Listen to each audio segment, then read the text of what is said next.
ಎಲ್ಲರಿಗೂ ನಮಸ್ಕಾರ ಸ್ನೇಹಿತರೆ. ಪಂಜಾಬ್ ಕಿಂಗ್ಸ್ ವಿರುದ್ಧ 23 ರನ್ಗಳಿಂದ ಗೆದ್ದ ಆರ್ಸಿಬಿ ಇನ್ನು ಮೊದಲನೇ ತಂಡವಾಗಿ ಪ್ಲೇ ಆಫ್ ಪ್ರವೇಶ ಆದ್ರೆ ಮಾಡಿದೆ ನಮ್ಮ ಬೆಂಗಳೂರು ತಂಡ.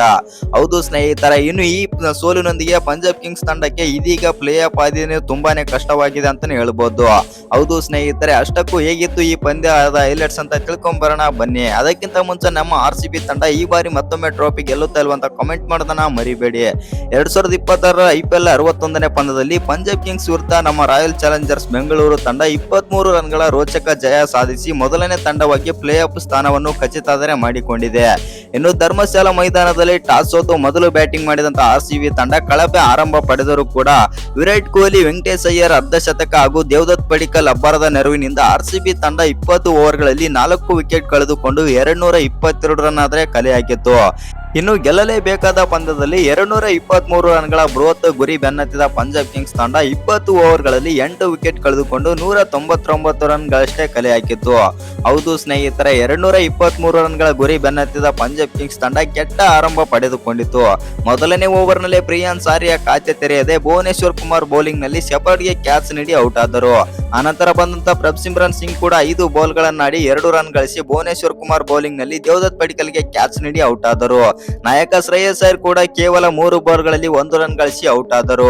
ಹೌದು ಸ್ನೇಹಿತರೆ, ಪಂಜಾಬ್ ಕಿಂಗ್ಸ್ ತಂಡ ಪವರ್ ಪ್ಲೇ ಒಳಗೆ 3 ಪ್ರಮುಖ ವಿಕೆಟ್ ಕಳೆದುಕೊಂಡು ಆಘಾತಕ್ಕೆ ಈಡಾಯಿತಂತಾನೆ ಹೇಳ್ಬೋದು. ಇನ್ನು ಈ ಹಂತದಲ್ಲಿ ಒಂದಾದ ಕೊಹ್ಲಿ ಹಾಗೂ ಸೂರ್ಯವಂಶಿ ಹೆಗ್ಡೆ 43 ರನ್ ಸೇರಿಸಿ ಚೇತರಿಕೆ ನೀಡಿದರು ಪಂಜಾಬ್ ಕಿಂಗ್ಸ್ ತಂಡಕ್ಕೆ. ಆದರೆ ಶೆಫರ್ಡ್ ಬೌಲಿಂಗ್ ನಲ್ಲಿ ಕೊಹ್ಲಿ ಬೆತ್ತಲಿಗೆ ಕ್ಯಾಚ್ ನೀಡಿ ಔಟ್ ಆದ್ರ ಅಂತಾನೆ ಹೇಳ್ಬೋದು. ಹೌದು ಸ್ನೇಹಿತರೆ, 5ನೇ ವಿಕೆಟ್ಗೆ ಜೊತೆ ಆಟ ನಡೆಸಿದಂತ ಸೂರ್ಯವಂಶಿ ಹೆಗ್ಡೆ ಹಾಗೂ ಮಾರ್ಕಸ್ ಸ್ಟೋನಿಸ್ ಅವರು 31 ರನ್ ಸೇರಿಸಿದರು.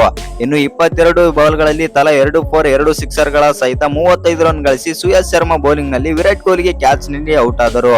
ಇನ್ನು ಪಂಜಾಬ್ ಕಿಂಗ್ಸ್ ತಂಡ 93 ರನ್ಗಳಿಗೆ 5 ವಿಕೆಟ್ ಕಳೆದುಕೊಂಡು ಹೀನಾಯ ಸೋಲಿನ ಭೀತಿ ಆದ್ರೆ ಎದುರಿಸಿತ್ತಂತಾನೆ ಹೇಳ್ಬಹುದು.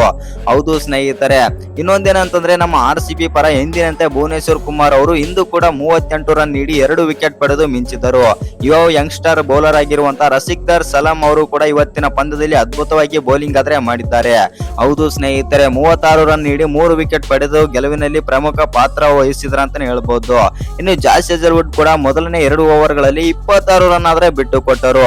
ಇನ್ನು ಕೊನೆಯ 2 ಓವರ್ಗಳಲ್ಲಿ ಕೇವಲ 10 ರನ್ ಆದ್ರೆ ಕೊಟ್ಟಾರ ಅಂತಾನೆ ಹೇಳ್ಬಹುದು. ಒಟ್ಟಾರೆಯಾಗಿ 36 ರನ್ ಆದ್ರೆ ಬಿಟ್ಟು ಕೊಟ್ಟು 1 ವಿಕೆಟ್ ಪಡೆದರು. ಇನ್ನು ಸುಯಶ್ ಶರ್ಮಾ ಇವತ್ತಿನ ಪಂದ್ಯದಲ್ಲಿ ತುಂಬಾನೇ ಆದ್ರೆ ಎಕ್ಸ್ಪೆನ್ಸಿವ್ ಆದ್ರೆ ಆಗ್ತಾರೆ. 4 ಓವರ್ ಬೌಲಿಂಗ್ ಮಾಡಿ 50 ರನ್ ಆದ್ರೆ ಕೊಡ್ತಾರೆ, 1 ವಿಕೆಟ್ ಆದ್ರೆ ಪಡೆದು ತುಂಬಾನೇ ಆದ್ರೆ ದುಬಾರಿ ಆಗ್ತಾರೆ ಅಂತಾನೆ ಹೇಳ್ಬಹುದು.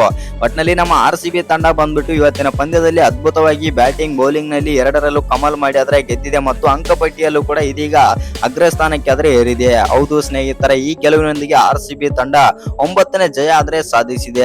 13 ಪಂದ್ಯಗಳನ್ನಾಡಿದ್ದು 9 ಜಯ ಹಾಗೂ 4 ಸೋಲಾದರೆ ಕಂಡಿದೆ.